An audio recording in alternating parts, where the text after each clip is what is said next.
High school में second year के last दिन की बात है। मेरे चेहरे पर बेसबॉल का बैट लगा। मेरे क्लासमेट ने इसे तेजी से घुमाया और वह हाथ से छूट गया और हवा में उड़ते हुए मेरी ओर आया। मैं संभलता उससे पहले ही वह मेरी आंखों के बीचों बीच लगा। टक्कर के क्षणों को लेकर मेरी कोई स्मृति नहीं है। बैट इतनी तेजी से मेरे चेहरे पर लगा कि उसने मेरी नाक को खराब करके उसे यू के आकार में कर दिया। इस टक्कर से मेरे दिमाग के कुछ नर्म ऊतक मेरी खोपड़ी के भीतर चले गए। एकदम से ही मेरे सिर में सूजन उभर गई। एक क्षण से भी कम समय में मेरी नाक टूट चुकी थी, खोपड़ी में हड्डियां टूटी थी और आंखों के दोनों सॉकेट हिल चुके थे। जब मैंने आंखें खोली तो देखा कि लोग मेरी ओर मदद के लिए भाग रहे थे। मैंने नीचे देखा तो कपड़ों पर लाल धब्बे देखे। मेरे एक क्लासमेट ने अपनी शर्ट निकालकर मुझे दी। मैंने नाक से बह रहे खून को रोकने का प्रयास किया। मैं अचंभित और दुविधा में था। मुझे पता ही नहीं था कि मैं कितने गंभीर रूप से जख्मी था। मेरे टीचर ने अपनी भुजा मेरे कंधों के नीचे रखी और हमने दूर नर्स के रूम तक चलना शुरू किया। पूरे मैदान को पार करके और पहाड़ी के नीचे नर्स के ऑफिस के लिए वापस स्कूल लौटे। उनके हाथों ने सीधा रखने के लिए मुझे सहारा दिया। हम धीरे धीरे वहां गए। किसी ने महसूस नहीं किया कि हर मिनट कीमती था। जब हम नर्स के कमरे में आए तो नर्स ने मुझसे कई सवाल पूछे। कौन सा वर्ष चल रहा है? मेरा जवाब था 1998, जबकि वह 2002 का ईयर था। अमेरिका के राष्ट्रपति कौन है? मैंने कहा बिल क्लिंटन, जबकि सही उत्तर जॉर्ज बुश था। आपकी माँ का नाम क्या है? ओह, मैं अचकचा गया। पैटी, मैंने सामान्य तरह से कहा। इसमें 10 सेकंड निकल चुके थे, जबकि मैं यह देख नहीं सका कि मुझे अपनी ही माँ का नाम याद करने में 10 सेकंड लग गए। यही अंतिम प्रश्न मुझे याद है। मेरा शरीर मस्तिष्क की सूजन झेल नहीं सका। एम्बुलेंस के पहले ही मैं होश खो चुका था। कुछ ही मिनट बाद मुझे स्कूल के स्थानीय हॉस्पिटल ले जाया गया। वहां पहुंचने के बाद मेरे शरीर ने धीरे धीरे काम करना बंद कर दिया। मुझे निगलने एवं सांस लेने में भी परेशानी होने लगी। कुछ ही देर में सांस बंद हो गई। डॉक्टरों ने तेजी से मुझे ऑक्सीजन दी। उन लोगों ने यह भी फैसला लिया कि स्थानीय हॉस्पिटल मेरे मामले को देखने के सुसज्जित नहीं है और उन्होंने हेलीकॉप्टर बुला के मुझे सिंसिनाटी के बड़े हॉस्पिटल में ले जाने का आदेश दिया। मुझे आपातकालीन कक्ष के दरवाजों से निकालकर हेलीपैड की ओर ले जाया गया। एक नर्स ने मुझे आगे की ओर धकेला तो स्ट्रेचर उबड़ खाबड़ रास्तों पर हिलता डुलता हुआ चलता रहा। दूसरी नर्स ने हाथ से मेरी सांस को पंप किया। मेरी मम्मी कुछ देर पहले ही हॉस्पिटल में आई थी और हेलीकॉप्टर में मेरे पास आ गई। मैं बेहोश था और खुद सांस नहीं ले पा रहा था। उन्होंने ही उड़ान में मेरा हाथ थामे रखा। मेरी मम्मी ही मुझे हेलीकॉप्टर में ले गई। मेरे पापा घर गए और उन्होंने मेरे भाई बहन को यह जानकारी दी। वे जब मेरी बहन को बताने लगे तब उनकी आंखों से आंसू निकल पड़े कि वे उस रात मेरी बहन की कक्षा 8 की ग्रेजुएशन सेरेमनी से वंचित रह जाएंगे। मेरे भाई बहन को परिजन और मित्रों के यहाँ छोड़ने के बाद वे सिंसिनाटी में मेरी मम्मी के पास आ गए। जब मैं और मेरी मम्मी हॉस्पिटल की छत पर हेलीकॉप्टर से उतरे तो 20 डॉक्टर और नर्स दौड़ते हुए हेलीपैड पर आए और मुझे भीतर ले गए। तब तक मस्तिष्क में सूजन इतनी अधिक हो गई थी कि मैं बार बार सदमे के बाद की स्थिति में जकड़ जाता था। मेरी अस्थियों को जोड़ना था, लेकिन सर्जरी की स्थिति नहीं थी। मुझे तीसरे दिन एक और बार जकड़न की शिकायत के चलते चिकित्सीय परीक्षण के लिए कोमा में लाते हुए वेंटिलेटर पर रख दिया। मेरे मम्मी पापा इस हॉस्पिटल से अपरिचित नहीं थे। 10 वर्ष पहले जब मेरी बहन को 3 वर्ष की आयु में ल्यूकोमिया बताया गया था, तब वे इसी इमारत के भूतल पर उसे लाए थे। तब मैं 5 वर्ष का ही था। मेरा भाई 6 माह का ही था। 2.5 वर्ष के कीमोथेरेपी के उपचार व मेरुदंड बोन मैरो की बायोप्सी के बाद मेरी बहन कैंसर से मुक्त हो गई और हंसते खेलते वहां से निकल आई। 10 वर्ष के सामान्य जीवन के बाद अब मेरे मम्मी पापा उसी जगह अपने एक और बच्चे को लेकर आए थे। जब मैं कोमा में चला गया तब हॉस्पिटल ने एक पादरी और एक सामाजिक कार्यकर्ता को मेरी मम्मी पापा की मदद के लिए भेजा। यह वही पादरी था जो 10 वर्ष पूर्व मेरी बहन के भर्ती होने के समय आया था। दिन ढलकर रात हो चुकी थी। मुझे कई मशीनें जीवित रख रही थी। मेरे मम्मी पापा हॉस्पिटल के गद्दों पर कुछ पल के लिए सो जाते थे और थकान के चलते लेट जाते थे, लेकिन चिंता के मारे फिर उठ जाते थे। मेरी मम्मी ने मुझे बाद में बताया यह मेरे जीवन की सबसे खराब रात थी। मेरी सेहत में सुधार होना। मुझ पर ईश्वर की कृपा हुई और अगले दिन सुबह मेरी सांस लौटी। तब डॉक्टरों ने राहत ली और मुझे कोमा से बाहर निकाल लिया। अंततः जब मुझे होश आया तो मैंने देखा कि मेरी सूंघने की शक्ति नहीं रही। तब एक नर्स ने परीक्षण के दौरान मुझसे कहा कि सेब के रस के बॉक्स में जोर से सूंघिए। ऐसा करने से मेरी गंध लेने की शक्ति लौट आई।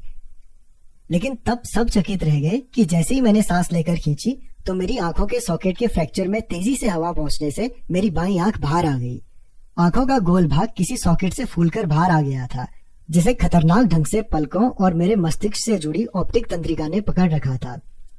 तब नेत्र विशेषज्ञ ने कहा कि जैसे ही मैं धीरे से सांस छोड़ूंगा तो आंखें वापस अपनी अवस्था में आ जाएंगी, लेकिन यह कह नहीं सकते कि इसमें कितना समय लग जाएगा।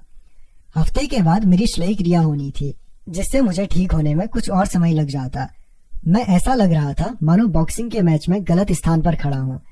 हम घर लौट आए और मेरी नाक तब टूटी हुई थी। चेहरे पर करीब आधा दर्जन अस्थियां टूटी थी और बाईं आंख फूली हुई। बाद के महीने बहुत कठिन थे। मुझे लगने लगा था कि मेरे जीवन में सब कुछ थम गया है। हफ्तों तक मुझे सब कुछ दो दिखाई देता था। मैं सीधे नहीं देख पाता था। 1 माह से अधिक समय लगा, लेकिन मेरी आंख धीरे धीरे ठीक हो गई। मेरी देखने की समस्या को ठीक होने में 8 महीने लग गए थे। तब मैं कार चला सका। शारीरिक उपचार में मुझसे बुनियादी एक्सरसाइज कराई गई, जैसे सीधी लकीर पर चलना। मैं दृढ़ था कि मेरी चोट मुझे अवसाद में न भर दे, लेकिन कुछ पल थे जिसमें मैं निराश होता था, जबकि कुछ में उत्साह से भर जाता था। 1 वर्ष बाद जब मैं बेसबॉल के मैदान पर लौटा तो यह जानकर बहुत पीड़ा हुई कि कितनी और मेहनत अभी मुझे करनी होगी। यह खेल मेरे जीवन का प्रमुख हिस्सा रहा था। मेरे पापा ने सेंट लुइस कार्डिनल के लिए माइनर लीग बेसबॉल खेला था। मेरा भी सपना इसे पेशेवर तरीके से खेलने का था। महीनों के पुनर्वास के पश्चात मेरी सबसे अधिक इच्छा मैदान पर लौटने की थी, लेकिन बेसबॉल में मेरी वापसी आसान नहीं थी। जब सीजन शुरू हुआ तो मैं एकमात्र जूनियर था जिसे यूनिवर्सिटी की बेसबॉल टीम से हटा दिया गया था। मुझे हाई स्कूल के द्वितीय वर्ष की टीम के साथ खेलने के लिए जूनियर यूनिवर्सिटी भेजा गया। मैं 4 वर्ष की उम्र से खेल रहा था और एक ऐसा व्यक्ति जिसने अपना पूरा समय और प्रयास किसी खेल में लगाया हो, उसे इस तरह से अलग करना अपमानजनक था। मुझे आज भी वह दिन अच्छी तरह याद है जब यह हुआ था। मैं अपनी कार में बैठकर रोने लगा और रेडियो को किसी अच्छे गाने के लिए ट्यून करने लगा जो मुझे बेहतर महसूस करा सके। वर्ष भर के आत्मसंदेह के बाद मैं यूनिवर्सिटी टीम में सीनियर के रूप में शामिल हो सका, लेकिन मैं मैदान में बहुत ही कम जा सका। कुल मिलाकर हाई स्कूल यूनिवर्सिटी बेसबॉल की मैंने 11 पारियां खेली, जो मुश्किल से किसी एक गेम से थोड़ी सी ज्यादा थी। हाई स्कूल में मेरे खराब करियर के बाद भी मैं यह विश्वास कर रहा था कि मैं एक महान खिलाड़ी बन सकता हूँ। मैं जानता था कि यदि हालात सुधारने हैं तो इसके लिए मुझे ही कोशिश करनी होगी। चोट लगने के 2 वर्ष बाद निर्णायक मोड़ तब आया जब मैं डेनिसन यूनिवर्सिटी से जुड़े कॉलेज में जाने लगा। यह नया आरंभ था। यही वह स्थान था जहां मैंने पहली बार समझा कि छोटी आदतों में कितना कमाल का सामर्थ्य रहता है। आदतों के बारे में मैंने कैसे सीखा। डेनिसन यूनिवर्सिटी जाना मेरे जीवन का सर्वोत्तम फैसला था। हालांकि मैं सबसे नीचे रोस्टर में फ्रेशमैन के रूप में था, तो भी रोमांचित था। हाई स्कूल के मेरे वर्षों में उथल पुथल के बावजूद मैं कॉलेज में एथलीट बन गया। बेसबॉल टीम में मेरी जल्द शुरुआत होने वाली नहीं थी, तो मैंने जीवन को व्यवस्थित करने पर ध्यान देना शुरू कर दिया। मेरे मित्र देर रात तक जागते थे और वीडियो गेम्स खेलते थे। मैंने रात को जल्द सोने की आदत बना ली। कॉलेज छात्रावास की अस्त व्यस्त दुनिया में मैं अपने कमरे को साफ सुथरा और व्यवस्थित रखता था। ये छोटे सुधार थे, लेकिन इन्होंने मुझे अपने जीवन पर नियंत्रण रखना सिखा दिया। मैं दोबारा आत्मविश्वास का अनुभव करने लगा। यह बढ़ता आत्मविश्वास मेरी क्लास में भी दिखा। मेरे अध्ययन की आदतें सुधर गई और फर्स्ट ईयर में मुझे लगातार A ग्रेड्स मिली। आदत एक दिनचर्या का व्यवहार है जो नियमित रूप से प्रदर्शित होती है।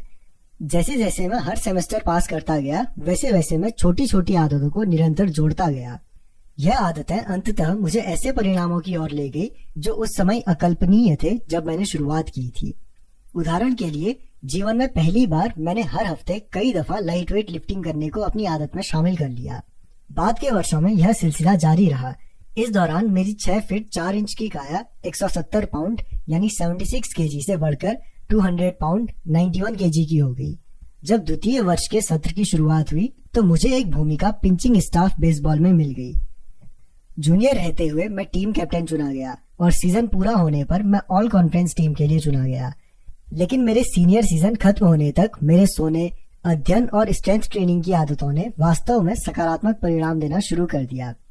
जब मुझे हेलीकॉप्टर में हॉस्पिटल ले जाया गया था और कोमा में रखा गया था, उस घटना के 6 वर्ष बाद मुझे डेनिसन यूनिवर्सिटी में शीर्ष पुरुष एथलीट चुना गया और मेरा नाम ESPN academic all America team में था। पूरे देश में यह सम्मान मात्र 33 खिलाड़ियों को दिया गया था।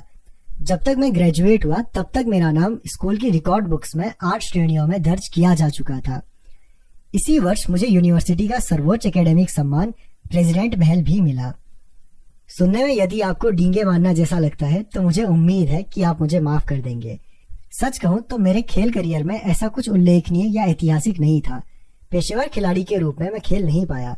हालांकि उन वर्षों को मैं पीछे मुड़कर देखता हूं तो लगता है कि मैंने कुछ ऐसा अर्जित कर लिया था जो दुर्लभ था।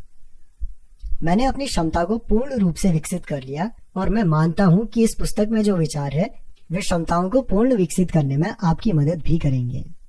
हम सभी जीवन में चुनौतियों का सामना करते हैं। चोट लगना मेरे जीवन की चुनौतियों में से एक था, लेकिन उसके अनुभव ने मुझे एक अहम पाठ सिखा दिया। पहले जो बदलाव छोटे कम महत्व के लगते हैं, उन्हें वर्षों करते रहने पर वे जुड़कर उल्लेखनीय परिणाम देते हैं। हम सभी नुकसान झेलते हैं, लेकिन लंबी अवधि में हमारे जीवन की गुणवत्ता अक्सर हमारी आदतों की गुणवत्ता पर निर्भर करती है।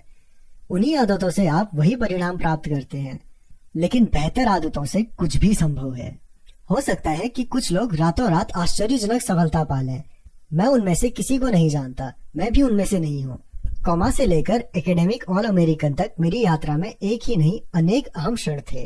विकास बहुत धीरे धीरे हुआ, छोटी छोटी जीतें और छोटी छोटी महत्वपूर्ण बातों का सिलसिला चला। मैंने प्रगति का एक ही मार्ग अपनाया और वह था छोटे से शुरू करना। कुछ वर्ष बाद जब मैंने अपना स्वयं का कारोबार शुरू किया, तब वह इसके बाद और इस पुस्तक के लेखन में भी मैंने यही रणनीति अपनाई। कैसे और क्यों मैंने यह पुस्तक लिखी? मैंने अपने आलेख नवंबर 2012 में jamesclear.com पर लिखना आरंभ किए। कई वर्षों तक मैंने अपने व्यक्तिगत प्रयोग के नोट्स बनाकर रखने की आदत बनाई रखी और अब अंततः उन्हें सार्वजनिक रूप से साझा करने को तैयार था। हर सोमवार और गुरुवार को मैं नया आलेख लिखता था। कुछ ही महीनों में लिखने की यह आसान आदत मुझे मेरे पहले 1000 ईमेल सब्सक्राइबर दे गई और 2013 के अंत तक यह संख्या 30,000 से ज्यादा हो चुकी थी। मेरी ईमेल लिस्ट 2014 में 1 लाख सब्सक्राइबर से ज्यादा की हो गई। इंटरनेट पर यह सबसे तेजी से बढ़ने वाले न्यूज़लेटरों की सूची में शुमार हो गया। 2 वर्ष पूर्व जब मैंने लिखना शुरू किया था तब मुझे पाखंडी जैसा अनुभव हो रहा था, लेकिन अब मैं आदतों का विशेषज्ञ बनता जा रहा था। यह एक नया तमगा था जो मुझे उत्साहित कर रहा था, लेकिन साथ ही मैं असहज भी अनुभव कर रहा था। मैंने कभी खुद को इस विषय का महारथी नहीं माना था, बल्कि ऐसा व्यक्ति माना जो अपने पाठकों के साथ साथ ही प्रयोग कर रहा है। मेरे सब्सक्राइबर जब 2015 में 2 लाख तक पहुंच गए तो मैंने पेंगुइन रैंडम हाउस से उस पुस्तक को लिखने का करार किया जो आप पढ़ रहे हैं। जैसे ही मेरे पाठक बढ़ गए वैसे ही मेरे कारोबार के अवसर भी बढ़ गए।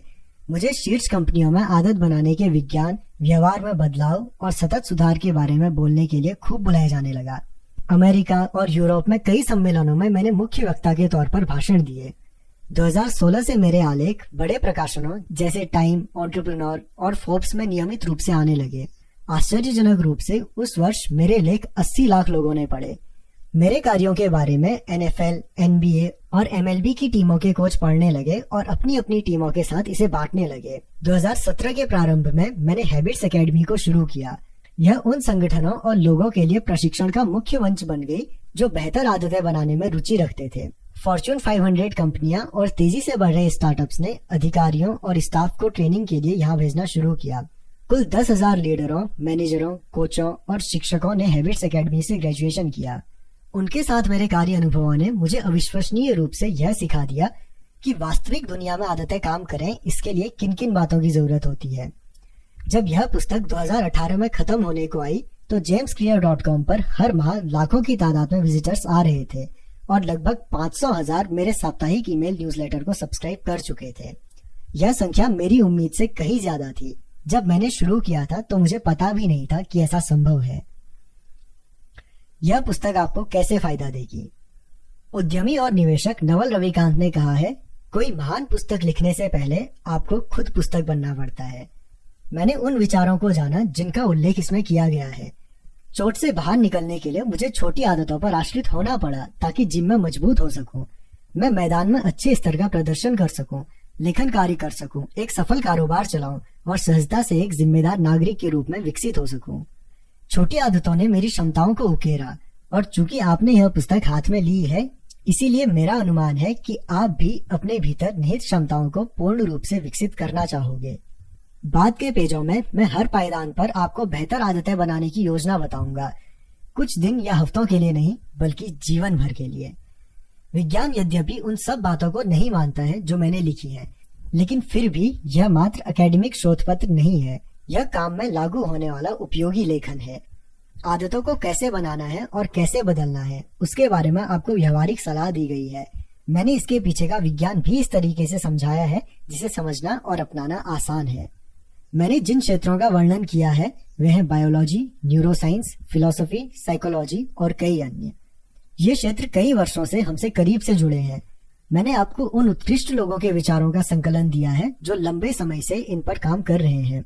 साथ ही वैज्ञानिकों द्वारा हाल ही की गई नई खोजों को भी बताया है।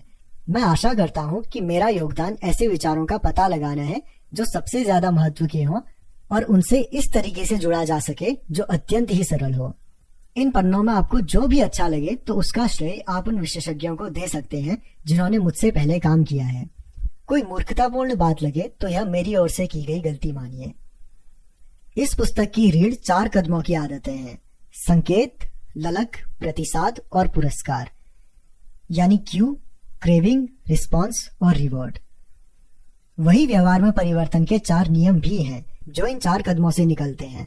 साइकोलॉजी की पृष्ठभूमि वाले पाठक इन शब्दावलियों को ऑपरेंट कंडीशनिंग, सीखने की प्रक्रिया से जानते हैं, जिसे सबसे पहले 1930 के दशक में बीएफ स्किनर ने उद्दीपन, प्रतिसाद और पुरस्कार के तौर पर प्रतिपादित किया था। संकेत, रूटीन और पुरस्कार के रूप में यह चार्ल्स हुडिंग की हाल ही में लिखी पुस्तक द पावर ऑफ हैबिट से चर्चित हुए। व्यवहार के मनोविज्ञान को स्किनर जैसे वैज्ञानिकों ने समझ लिया था। यदि आप सही तरह से पुरस्कार और दंड देते हैं तो आप लोगों को किसी खास शैली में काम करा सकते हैं। लेकिन स्किनर के मॉडल ने यह बेहतर तरह से समझाया कि बाहरी उकसावे किस तरह से आदतों को प्रभावित करते हैं। हालांकि इसमें यह अच्छा विवरण नहीं था कि किस तरह से हमारे विचार, आभास और मान्यताएं हमारे व्यवहार को प्रभावित करती हैं। भीतर की अवस्थाएं जैसे हमारा मूड और भावनाएं अहम हैं। हाल के दशकों में वैज्ञानिकों ने हमारे विचार, आभास और व्यवहार के बीच संबंध को तय करना आरंभ किया है। यह शोध भी इन पेजों में शामिल कर लिया जाएगा। मैं जो ढांचा कुल मिलाकर पेश कर रहा हूँ वह संज्ञानात्मक और व्यवहारवादी मनोविज्ञान का एकीकृत मॉडल है। मैं मानता हूँ कि यह मानवीय व्यवहार के पहले मॉडलों में से एक है जो सटीक तरीके से बाहरी उकसावे और आंतरिक भावनाओं की हमारी आदतों पर पड़ने वाले प्रभाव को बताता है। जहाँ कुछ भाषा आप समझते होंगे, वहीं मुझे विश्वास है कि आपको व्यवहार परिवर्तन के 4 नियमों का वर्णन और उनके अनुप्रयोगों से आदत के बारे में सोचने का नया मार्ग मिलेगा। मानवीय व्यवहार हमेशा बदलता रहता है, हर परिस्थिति में, हर पल में, लेकिन यह पुस्तक उस बारे में है जो बदलता नहीं है। यह मानव व्यवहार के मूल सिद्धांतों के बारे में है। ये ऐसे सिद्धांत हैं जिन पर आप वर्षों चल सकते हैं। इन विचारों से आप कारोबार, परिवार और जीवन खड़ा कर सकते हैं। बेहतर आदतें बनाने का कोई एक मार्ग नहीं है, लेकिन यह पुस्तक आपको वह सर्वश्रेष्ठ उपाय बता रही है जो मैं जानता हूँ, एक ऐसा दृष्टिकोण जो प्रभावी रहेगा, जिससे यह फर्क नहीं पड़ेगा कि आपको कहाँ से शुरू करना है या आप क्या बदलना चाहते हैं। मैंने जो तरीके अपनाए वे सभी के लिए प्रासंगिक है जो हर पायदान पर सुधार चाहते हैं, फिर भले ही उनके लक्ष्य सेहत, पैसा, उत्पादकता, संबंधों या इन सभी पर केंद्रित हों। जब तक मानव व्यवहार का प्रश्न है तब तक यह पुस्तक आपका मार्गदर्शन करेगी। मूल सिद्धांत, क्यों छोटे बदलाव बड़ा असर दिखाते हैं। चैप्टर 1, छोटी छोटी आदतों की चमत्कारिक ताकत। ब्रिटिश साइकिलिंग की किस्मत 2003 में एक दिन बदल गई। ग्रेट ब्रिटेन में प्रोफेशनल साइकिलिंग को संचालित करने वाली इस संस्था ने हाल ही में नया परफॉर्मेंस डायरेक्टर डेव बेल्सफोर्ड को रख लिया था। यह वह समय था जब ग्रेट ब्रिटेन में प्रोफेशनल साइकिलिस्ट करीब 100 वर्ष से साधारण दर्जे को झेल रहे थे। ब्रिटिश साइकिलिस्ट ने 1908 से लेकर अब तक सिर्फ एक बार ओलंपिक में स्वर्ण पदक जीता था, जबकि साइकिलिंग की सबसे बड़ी स्पर्धा टूर डी फ्रांस में बहुत ही खराब प्रदर्शन किए थे। 110 वर्ष में किसी भी ब्रिटिश साइकिलिस्ट ने टूर डी फ्रांस में जीत हासिल नहीं की थी। वास्तव में ब्रिटिश साइकिलिस्ट का प्रदर्शन इतना निराशाजनक रहा था कि यूरोप के शीर्ष साइकिल निर्माताओं में से एक ने तो टीम को साइकिल बेचने तक से मना कर दिया था, क्योंकि उन्हें डर था कि यदि अन्य प्रोफेशनल्स देखेंगे कि ब्रिटिश साइकिल खिलाड़ी उनके गियर प्रयोग में लेते हैं तो उनकी बिक्री घट सकती है। बेल्सफोर्ड को ब्रिटिश साइकिलिंग को नए मार्ग पर लाने के लिए रखा गया था। एक रणनीति के प्रति उनकी कड़ी प्रतिबद्धता उन्हें पूर्व के कोचों से अलग करती थी। वे इस रणनीति को छोटी जीत या फायदे का संग्रह कहते थे। यह दर्शन इस बात पर आधारित है कि आप जो कुछ भी करें उस हर बात में मामूली सुधार की तलाश करते रहे। बेल्सफोर्ड कहते थे, पूरा सिद्धांत इस बात पर आधारित है कि यदि साइकिल चलाने के लिए जो भी प्रयास किया जा रहा है उसे टुकड़ों में बांटकर आप देखेंगे और फिर उनमें 1% सुधार भी करेंगे, तो आप जब समग्र रूप से इसे अमल में लाएंगे तो बहुत ज्यादा बदलाव कर चुके होंगे। बेल्सफोर्ड और उनके कोचों ने मामूली बदलावों से शुरुआत की, जिसकी एक प्रोफेशनल साइकिलिंग टीम से आशा की जाती है। उन्होंने साइकिल की सीट को फिर से डिजाइन कराया ताकि यह अधिक सुविधाजनक हो, एवं टायरों पर अल्कोहल रगड़ दिया ताकि वे अच्छी पकड़ से चल सकें। उन्होंने साइकिल चालकों से इलेक्ट्रिकली हीटेड पैंट्स पहनने को कहा ताकि मांसपेशियों का तापमान आदर्श रह सके। साथ ही बायोफीडबैक सेंसर के प्रयोग से यह जांचा कि प्रत्येक एथलीट एक खास वर्कआउट के दौरान किस स्थिति में रहता है। टीम ने विंड टनल, एक विशेष सुरंग जिसमें लगातार हवा चलती है, इसमें कई वाहनों का भी परीक्षण होता है, मैं विभिन्न कपड़े पहनकर परीक्षण किया और आउटडोर में साइकिल चलाने के लिए प्रयुक्त सूट्स की बजाय इंडोर रेसिंग सूट्स का प्रयोग किया, जो हल्के और ज्यादा एरोडायनेमिक साबित हुए। लेकिन वे इतने पर ही नहीं रुके। ब्रेल्सफोर्ड और उनकी टीम ने अनदेखे और अनपेक्षित क्षेत्रों में भी 1% सुधार करने का प्रयास जारी रखा। उन्होंने कई तरह के मसाज लोशन का प्रयोग करके देखा कि कौन सा तेजी से मसल को ठीक करता है। इसके लिए उन्होंने एक सर्जन रखा जिसने साइकिल चालकों के हाथ धोने का सबसे बढ़िया तरीका सिखाया ताकि वे ठंड की चपेट में आने से बच जाएं। उन्होंने यह भी बताया कि हर साइकिल खिलाड़ी को रात में सोने के लिए किस तरह की तकिया और गद्दा लेना चाहिए। यहाँ तक कि उन्होंने टीम का ट्रक भी भीतर से सफेद रंग से पेंट करा दिया ताकि धूल के मामूली कणों को भी देखा जा सके जो पहले नजर नहीं आते थे, जबकि उसके कारण अच्छे से तैयार हुई साइकिल की गति भी खराब हो सकती थी। इस तरह के सैकड़ों अन्य छोटे छोटे सुधार किए गए तो परिणाम इतनी तेजी से आए कि कोई कल्पना भी नहीं कर सकता था। ब्रेल्सफोर्ड के पद संभालने के 5 साल बाद ही ब्रिटिश साइकिलिंग टीम का 2008 के बीजिंग ओलंपिक में दबदबा रहा, जिसमें उसने सड़क और ट्रैक साइकिलिंग स्पर्धाओं में 60% स्वर्ण पदक जीते। 4 वर्ष बाद जब ओलंपिक का आयोजन लंदन में किया गया तो ब्रिटिश साइकिल खिलाड़ियों ने 9 ओलंपिक रिकॉर्ड्स और 7 विश्व रिकॉर्ड्स कायम किए। उसी वर्ष ब्रेडली विंगिस पहले ब्रिटिश साइकिलिस्ट बने जिन्होंने टूर डी फ्रांस में जीत दर्ज की। अगले वर्ष उनकी ही टीम के अन्य साथी क्रिस फ्रूम ने यह रेस जीती और 2015, 2016 और 2017 में भी वे ही जीते। 6 वर्ष में ब्रिटिश साइकिलिस्ट ने 5 मर्तबा टूर डी फ्रांस में जीत दर्ज की। ब्रिटेन के साइकिलिस्ट 10 वर्ष की अवधि 2007 से 2017 के बीच 178 वर्ल्ड चैंपियनशिप, 66 ओलंपिक अथवा पैरा ओलंपिक स्वर्ण पदक जीत चुके थे।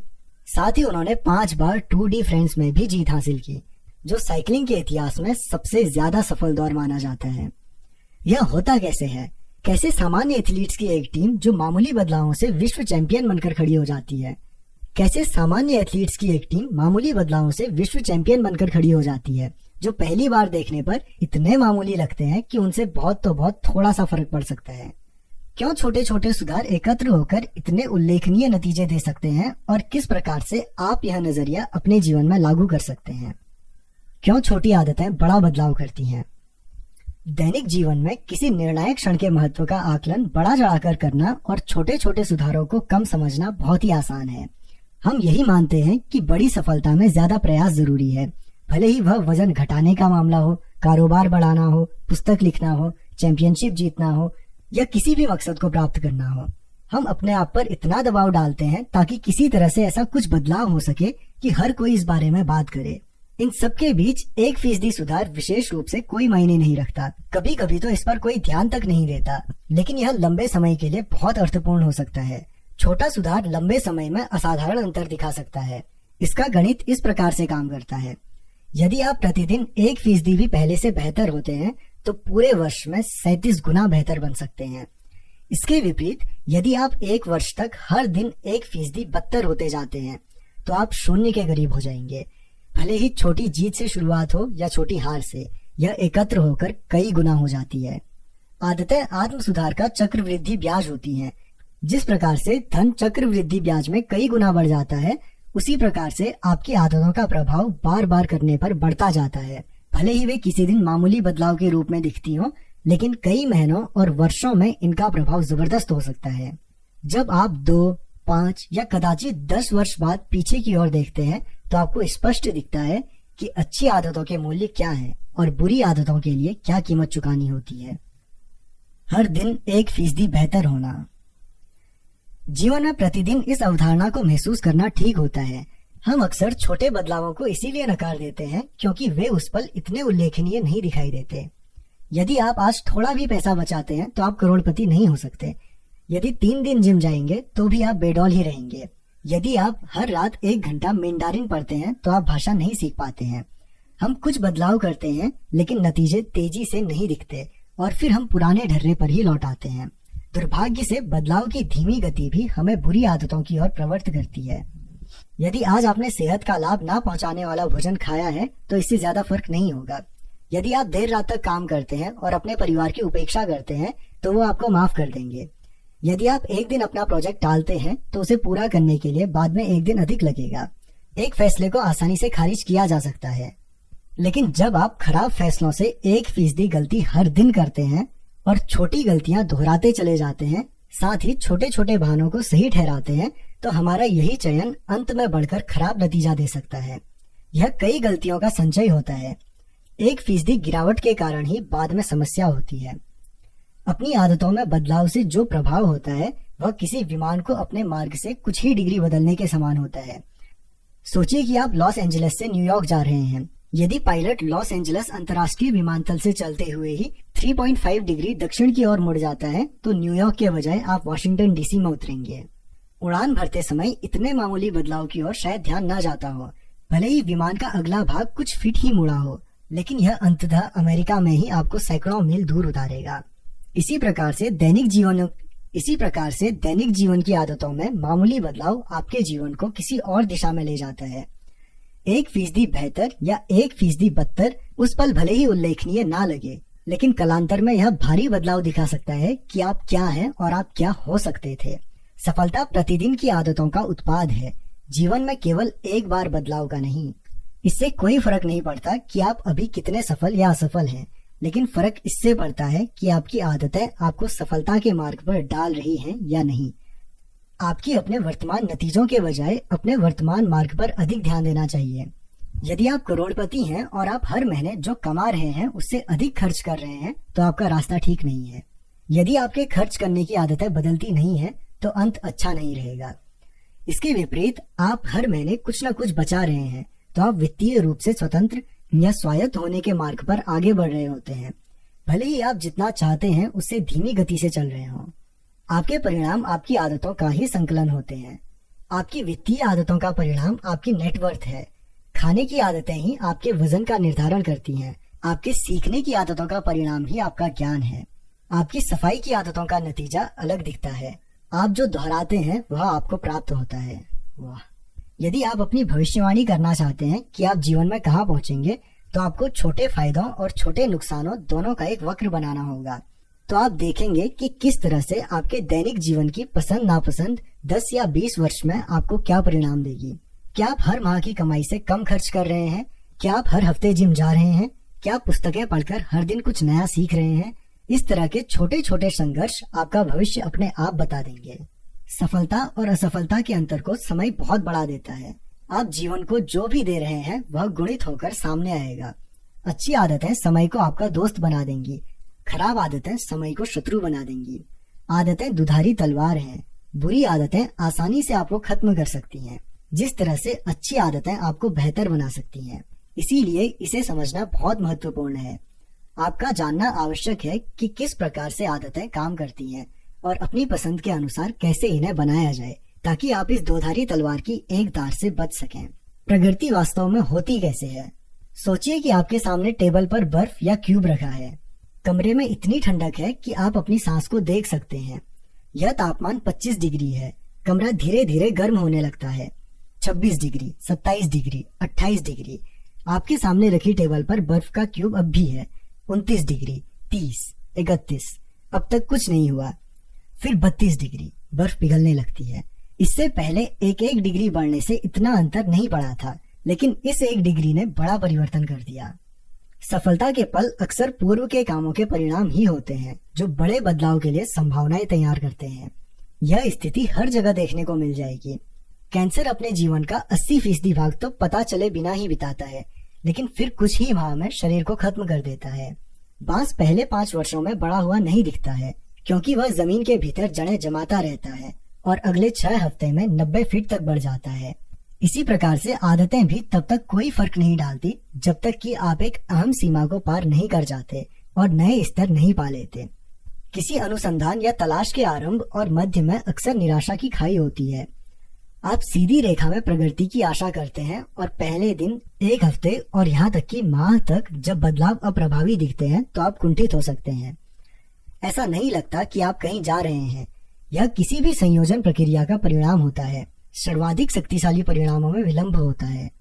यह मूल कारणों में से एक है कि क्यों स्थायी आदतें बनाना इतना मुश्किल होता है। लोग कुछ छोटे छोटे बदलाव करते हैं और उन्हें ठोस नतीजा नहीं मिलता तो वे इसे रोक देने का फैसला करते हैं। आप सोचते हैं, मैं कई महीने तक हर दिन दौड़ा तो मैंने अपने शरीर में बदलाव क्यों नहीं देखा। जब इस तरह के विचार हावी होते हैं तो अच्छी आदतों को दरकिनार करने का बहाना मिल जाता है। लेकिन अर्थपूर्ण बदलाव के लिए आदतों को लंबे समय तक बनाए रखना होता है ताकि आप इस पठार को पार कर सकें। इसे मैं अंतर्निहित संभावनाओं का पठार कहता हूँ। यदि आप देखते हैं कि आप अच्छी आदतों को बनाने और बुरी आदतों को खत्म करने के लिए संघर्ष कर रहे हैं, तो इसका मतलब यह नहीं है कि आप सुधरने की क्षमता खो चुके हैं। अक्सर यह इस कारण से होता है कि आप अब तक अंतर्निहित संभावनाओं का पठार पार नहीं कर पाए हैं। कड़े परिश्रम के बाद भी सफलता हासिल न करने की शिकायत करना कमरे को 25 से 31 डिग्री तक गर्म करने के बाद भी बर्फ का क्यूब न पिघलने की शिकायत करने जैसा ही है। आपका किया हुआ कर्म नष्ट या व्यर्थ नहीं गया है, बल्कि वह जमा होते जा रहा है। जो भी घटता है वह 32 डिग्री पर होता है। जब आप अंततः अंतर्निहित संभावनाओं के पठार को पार कर लेते हैं तो लोग इसे रातों रात अर्जित की गई सफलता कहते हैं।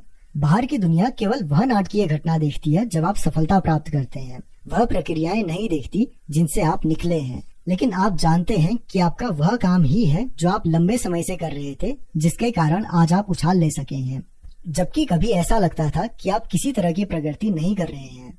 मानव भूगर्भीय दबाव के समान ही होता है। दो टेक्टोनिक प्लेट्स एक दूसरे के विपरीत रहकर लाखों वर्षों तक एक दूसरे को रगड़ती रहती हैं। तनाव धीरे धीरे बढ़ता जाता है। फिर एक दिन वे उसी तरह से एक दूसरे को रगड़ती हैं जैसे वर्षों से चल रहा था। लेकिन इस बार तनाव बहुत अधिक हो जाता है। भूकंप आ जाता है। एकदम कुछ होने के पहले बदलाव लगातार होता रहता है। महारत हासिल करने में धैर्य लगता है।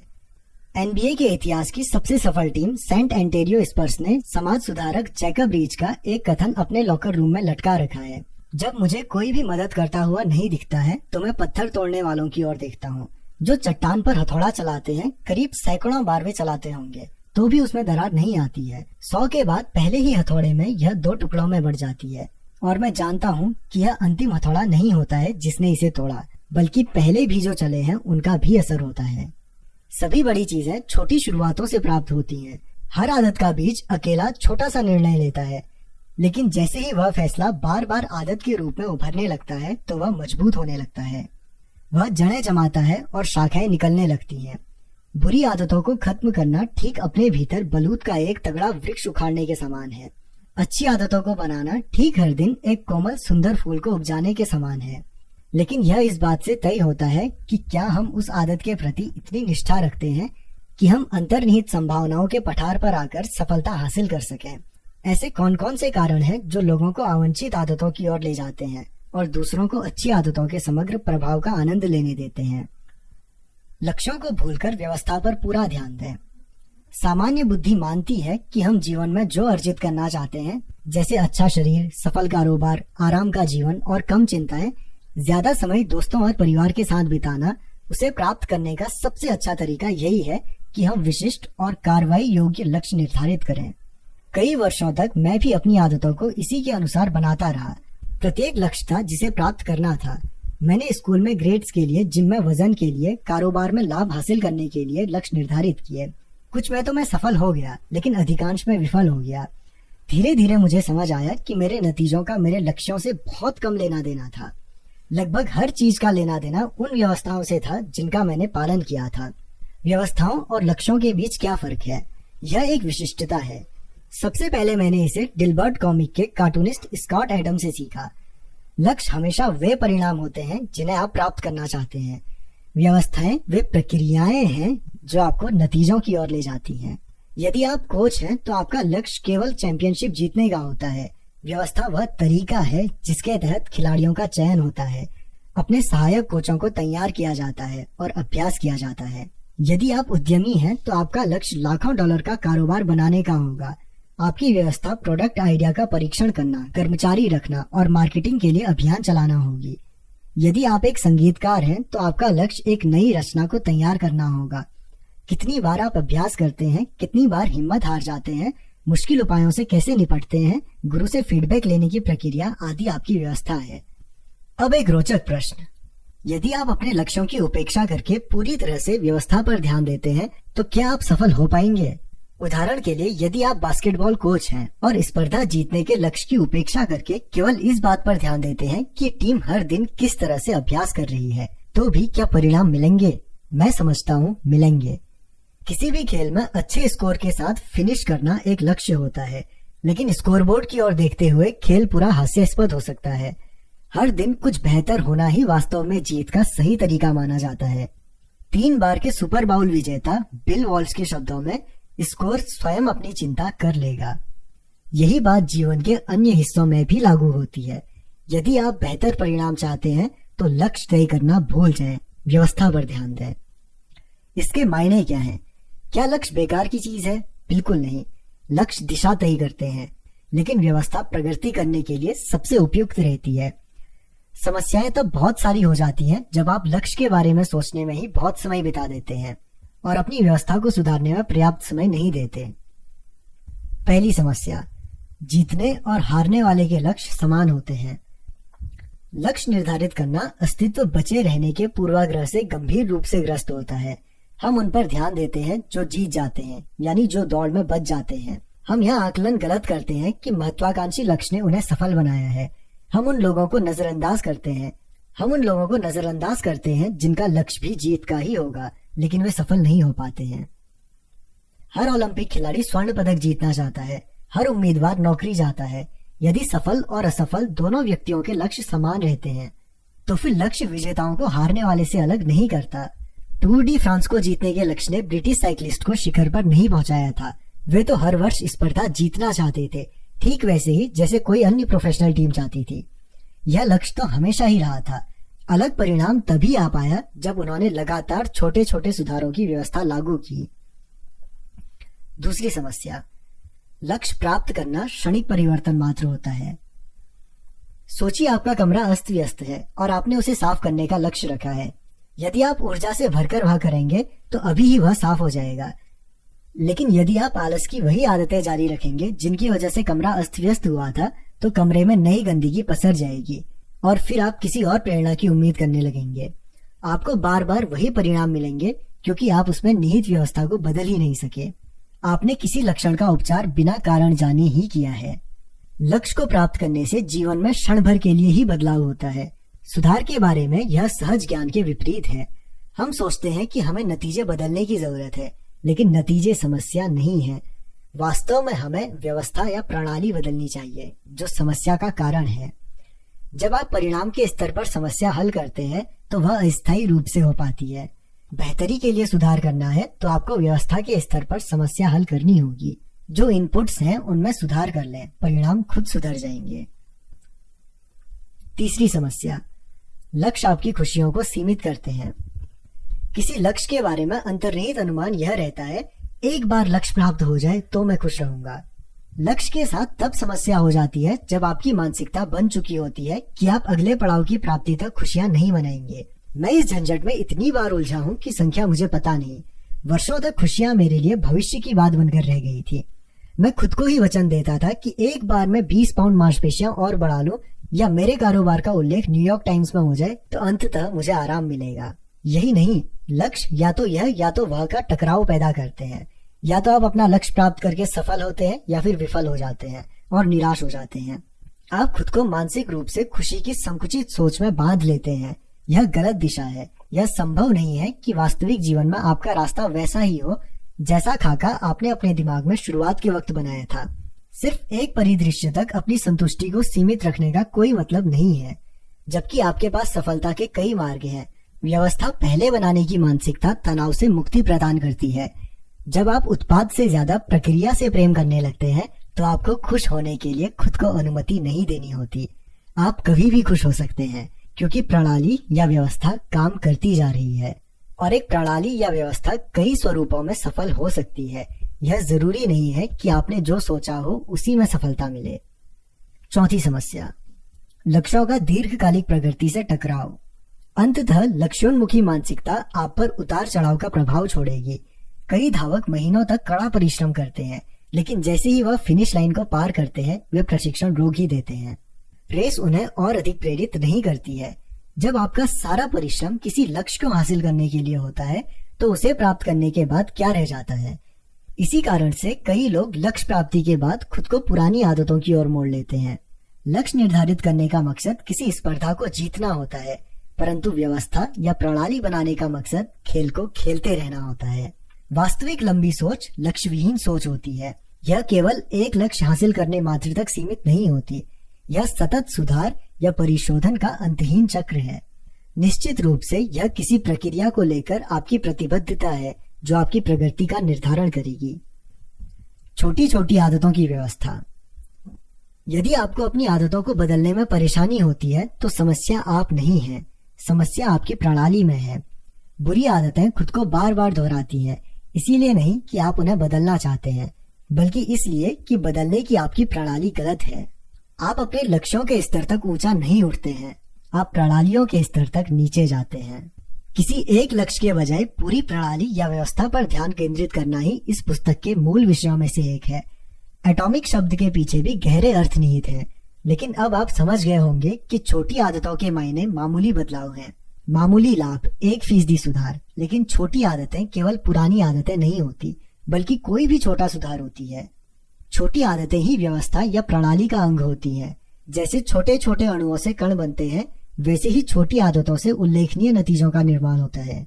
आदतें हमारे जीवन में अणु जैसी होती हैं, हर एक मूल इकाई के रूप में होती है जो समग्र सुधार में सहयोग देती है। पहले ये छोटी आदतें ज्यादा महत्व की नहीं लगती हैं, लेकिन जैसे ही ये एक के बाद एक बढ़ती जाती है तो ये बड़ी जीत का ईंधन बन जाती है, जिसकी कीमत आरंभिक निवेश से ज्यादा होती है। वे छोटी और प्रबल दोनों होती हैं। यही एटॉमिक हैबिट्स के मुहावरे का अर्थ है, नियमित अभ्यास या रूटीन को अपनाना। ऐसा न केवल छोटा और करने में आसान होता है, बल्कि यह अतुल शक्ति का स्रोत भी होता है। यह संयुक्त वृद्धि की व्यवस्था का एक अहम अंग होता है। अध्याय का सार। आदतें आत्म सुधार की चक्रवृद्धि ब्याज होती हैं। प्रतिदिन 1% बेहतर होना लंबे समय में बहुत मायने रखता है। आदतें दो धारी तलवार होती हैं, वे आपके लिए भी काम कर सकती हैं और आपके विरोध में भी काम कर सकती हैं। इसीलिए इसे विस्तार से समझ लेना जरूरी होता है। छोटे बदलाव अक्सर तब कोई अंतर नहीं बताते हैं जब तक कि आप किसी अहम मंजिल तक नहीं पहुंच जाते। किसी भी संयुक्त प्रक्रिया में सर्वाधिक शक्तिशाली परिणाम देर से ही मिलता है, इसके लिए आपका धैर्य आवश्यक है। कोई भी छोटी आदत बड़ी प्रणाली या प्रक्रिया का हिस्सा होती है। जिस प्रकार अणुओं से कण बनते हैं, उसी प्रकार छोटी छोटी आदतों से उल्लेखनीय परिणाम निकलते हैं। यदि आप अच्छे परिणाम चाहते हैं तो लक्ष्य निर्धारित करना भूल जाइए, इसके बजाय अपनी प्रणाली या व्यवस्था पर ध्यान दें। आप अपने लक्ष्यों के स्तर तक ऊंचा नहीं उठते, आप प्रणालियों के स्तर तक नीचे जाते हैं। पाठ 2, आदतें किस तरह आपकी पहचान बनाती हैं और इसके विपरीत। ऐसा क्यों होता है कि बुरी आदतों को बार बार करना आसान होता है और अच्छी आदतों को ढालना मुश्किल होता है। दैनिक आदतों को सुधारने की तुलना में कुछ चीजें आपके जीवन पर अधिक प्रभाव डालती हैं। इसीलिए संभव है कि अगले वर्ष इस समय तक आप कुछ बेहतर करने के बजाय वही कर रहे होंगे जो अभी कर रहे हैं। गंभीर प्रयास और यदाकदा प्रेरणा के अचानक फूट पड़ने के बावजूद अच्छी आदतों को कुछ दिन से अधिक बनाए रखना कठिन लगने लगता है। शारीरिक अभ्यास, ध्यान, लिखना या खाना बनाना जैसी आदतें 1 या 2 दिन के लिए तो ठीक लगती हैं, लेकिन बाद में ये तकलीफ देह लगने लगती हैं। हालांकि एक बार आदतें पड़ जाएं तो वे आपके साथ हमेशा के लिए टिकी ही रहती हैं, खास तौर पर अवांछित आदतें। भले ही आपकी मंशा अच्छी हो, लेकिन अस्वास्थ्यकर आदतें जैसे जंक फूड खाना, बहुत अधिक टीवी देखना, टालना या धूम्रपान छोड़ना असंभव सा लगता है। आदतों को बदलना 2 कारणों से चुनौती भरा होता है। पहला, हम गलत चीज बदलने की कोशिश करते हैं।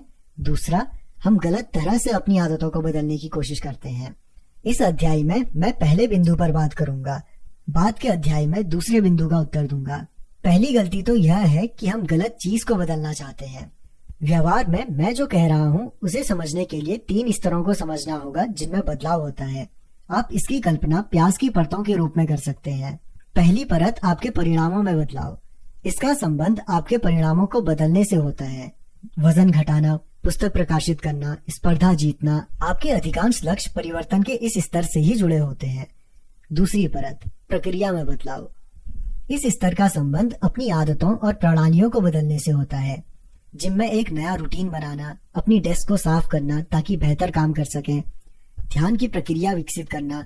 जो ज्यादातर आदतें आप बनाते हैं वे इसी स्तर से जुड़ी होती हैं। तीसरी और सबसे गहरी परत, आपकी पहचान में बदलाव। यह स्तर आपकी धारणाएं बदलने से संबंधित होता है। दुनिया के बारे में आपकी राय, खुद की इमेज, खुद को और दूसरों को देखने का तरीका, अधिकांश धारणाएं, अनुमान और पूर्वाग्रह इसी स्तर से संबंधित होते हैं। आपको जो प्राप्त होता है वे परिणाम होते हैं, प्रक्रियाएं वो हैं जो आप करते हैं। पहचान आपके विश्वास से जुड़ी होती है। जब स्थायी आदतें विकसित करने की बात आती है, जब 1% सुधारों की प्रणाली विकसित करने की बात आती है, तो समस्या यह नहीं होती कि एक स्तर दूसरे की अपेक्षा बेहतर है या बदतर। सुधार के हर स्तर अपने तरीके से उपयोगी होते हैं। समस्या बदलाव की दिशा में होती है। कई लोग अपनी आदतों में बदलाव की प्रक्रिया इस बात पर केंद्रित करके करते हैं कि वे क्या अर्जित करना चाहते हैं। यह परिणाम आधारित आदतों का मार्ग प्रशस्त करता है। इसका विकल्प पहचान आधारित आदतें विकसित करना है। इस दृष्टिकोण से हम क्या बनना चाहते हैं इस पर केंद्रित करके शुरुआत होती है। सोचिए कि दो लोग सिगरेट पीने का विरोध कर रहे हैं।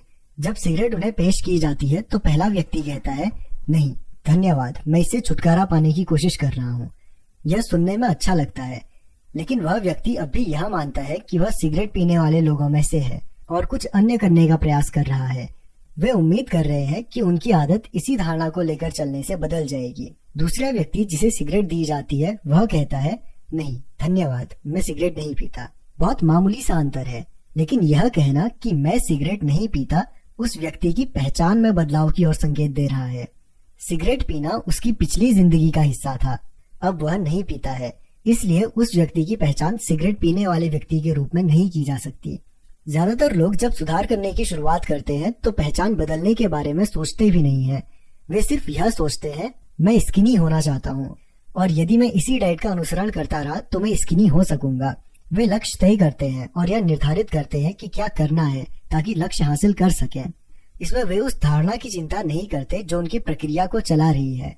वे खुद को किस तरह से देख रहे हैं उस नजरिए को वे नहीं बदलते हैं और न ही इस बात को मानते हैं कि उनकी पुरानी पहचान उनके बदलाव की नई योजना को खंडित कर सकती है। हर प्रणाली में होने वाले कार्यों के पीछे धारणाओं का एक तंत्र रहता है। लोकतंत्र की प्रणाली आजादी, बहुमत का शासन और सामाजिक समानता की धारणा पर टिकी है। तानाशाही की प्रणाली अलग धारणाओं पर टिकी है, जिसमें सारे अधिकार किसी एक के हाथ में होते हैं और कठोर आज्ञा पालन करना होता है। लोकतंत्र में आप कई तरीके सोच सकते हैं ताकि अधिक से अधिक लोग वोट दें, लेकिन इस तरह के बदलाव की उम्मीद तानाशाही में नहीं होती है। यह तानाशाही प्रणाली की पहचान नहीं है। वोट देना ऐसा व्यवहार है जो कुछ तरह की धारणाओं में असंभव है। चाहे हम किन्हीं व्यक्तियों, संगठनों या समुदायों की बात करें, लेकिन इस तरह का पैटर्न वहाँ भी होता है। धारणाओं और अनुमानों के कुछ ढांचे होते हैं जो प्रणाली को आकार देते हैं। इसमें निहित आदतों से पहचान बनती है। जो व्यवहार स्वयं को प्रतिकूल होगा वह लंबे समय तक नहीं चलेगा। यदि आप अधिक पैसा चाहते हैं और आपकी पहचान उन लोगों में से है जो कमाने से अधिक खर्च करते हैं, तो आप हमेशा अर्जित करने के बजाय खर्च करने में ही प्रवृत्त होते रहेंगे। आप अच्छी सेहत चाहते हैं, लेकिन यदि आप हमेशा आराम को ही प्राथमिकता देते रहेंगे तो शरीर की ट्रेनिंग के बजाय आप आराम करते रहेंगे। यदि आप अपने जीवन की पुरानी धारणाओं को नहीं बदलते हैं तो अपनी आदतों को बदलना बहुत मुश्किल है। आपके पास एक नया लक्ष्य और नई योजना हो सकती है, लेकिन आप क्या हैं आपने उसे नहीं बदला। बोल्डर, कोलोराडो के उद्यमी ब्रायन क्लर्क की कहानी इसका उत्तम उदाहरण मानी जा सकती है। ब्रायन ने मुझे बताया कि जहाँ तक मुझे याद है कि मुझे अपने नाखून चबाने की आदत रही है। जब मैं छोटा था तब घबराहट में नाखून चबाने से इस आदत की शुरुआत हुई। बड़े होने पर यह अवांछित आदत में तब्दील हो गई। एक दिन मैंने सोचा कि तब तक नाखून नहीं चबाना है जब तक वे बढ़ ना जाए। अपनी इच्छा शक्ति से मैंने वह कर दिखाया। फिर ब्रायन ने कुछ चमत्कारिक किया। मैंने अपनी पत्नी से कहा कि पहली बार मेरा मैनिक्योर करा दे। मेरा सोचना था कि मैंने नाखूनों के लिए पैसे देना शुरू कर दिया तो मैं उन्हें चबाऊंगा नहीं, और इसने काम कर दिखाया। लेकिन केवल पैसे के कारण नहीं, मेरे नाखून मैनिक्योर के कारण सुंदर हो गए थे। यह पहली बार मैंने देखा। मैनिक्योर करने वाले ने भी कहा कि मेरे नाखून यदि चबाए ना जाए तो ये वास्तव में स्वस्थ और आकर्षक है। अचानक मुझे मेरे नाखूनों पर गर्व होने लगा। यह ऐसा था कि जिसके बारे में मैंने कभी इच्छा तक नहीं की थी और इसने मुझे अचानक से बदल कर रख दिया। मैंने उसके बाद एक बार भी नाखून नहीं कुतरे। इसी कारण से मैं अब गर्व से उनकी इतनी कद्र करता हूँ।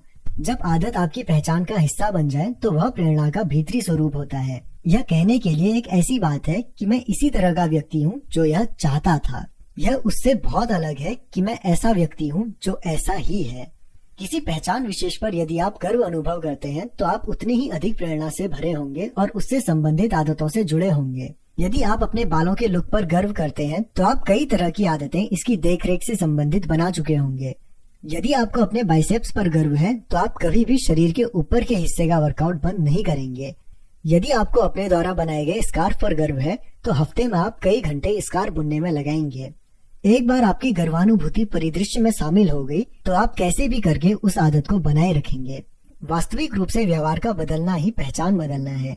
आप किसी प्रेरणा से ही आदत की शुरुआत करते हैं, लेकिन केवल एक ही कारण से आप उस आदत में बने रहते हैं, क्योंकि वह आपकी पहचान बन चुकी होती है। हर एक व्यक्ति खुद को जिम जाने या 1-2 बार सेहतमंद खाना खाने के लिए तैयार कर सकता है, लेकिन यदि आप व्यवहार के पीछे की धारणा को नहीं बदलते हैं